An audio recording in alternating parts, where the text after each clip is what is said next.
تو آئیے سب سے پہلے ان کا تعارف کراتے ہیں. ہمارے محمد عارف منظری الحضری ہمارے ساتھ ہیں، اسلامک اسکالر ہوں گی جی. وہیں میں چاہوں گی کہ عارف صاحب ان کے سوال کا چھوٹا سا جواب دیں، اور مسجد کو لے کر بھی ہم چاہیں گے. ایک تو نبی کریم صلی اللہ علیہ وسلم کا مرتبہ کے بارے میں انہوں نے جاننا چاہا ہے.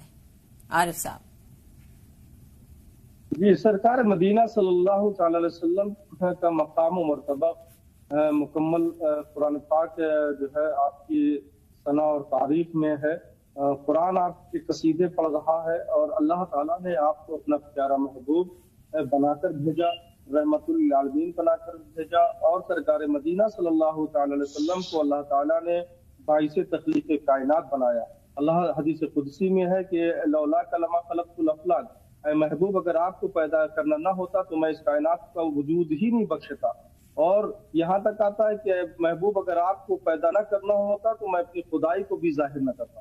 اللہ تعالیٰ کا سب سے پیارا محبوب اگر کوئی ہے تو وہ سرکار مدینہ صلی اللہ تعالی علیہ وسلم ہے. اور 1,24,000 کم و بیش انبیاء اکرام جو تشریف لائے، ان تمام انبیاء اکرام نے یہ تمنا کی کہ اللہ کاش تو ہمیں نبی نہ بناتا، ہمیں اپنے پیارے محبوب کا امتی بناتا.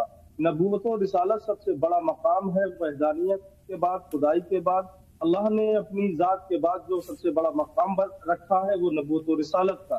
لیکن تمام انبیاء اکرام سرکار کا امتی ہونا زیادہ پسند فرماتے ہیں کہ اللہ اگر تو ہمیں اپنے محبوب کا امتی بناتا. تو اللہ اور قرآن پاک میں اللہ تعالیٰ فرماتا وَإِذَا أَخَذَ اللَّهُ مِيثَاقَ النَّبِيِّينَ لَمَا آتَيْتُكُم مِّن كِتَابٍ وَحِكْمَةٍ ثُمَّ جَاءَكُمْ، یہ رسول کائنات صلی اللہ علیہ وسلم کی پوری میلاد قرآن پاک جو ہے نا بیان فرما رہا ہے.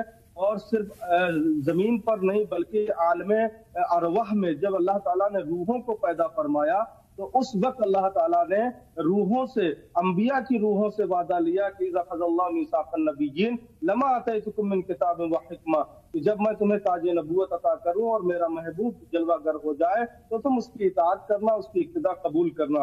اور معراج کی شب میں یہ سب کچھ ہوا. بیت المقدس میں تمام انبیاء نے سرکار مدینہ صلی اللہ تعالی علیہ وسلم کی ابتدا میں نماز پڑھی. اور یہاں پر میں تھوڑا ایڈ یہ بھی کر دینا چاہتا ہوں، جو لکھنؤ سے ایک صاحب نے کال کی تھی کہ عید میلاد النبی صلی اللہ علیہ وسلم جو ہم مناتے ہیں وہ سرکار مدینہ صلی اللہ علیہ وسلم کی وفات پر نہیں مناتے ہیں، ہم سرکار مدینہ صلی اللہ تعالی علیہ وسلم کی ولادت کی خوشی میں مناتے ہیں.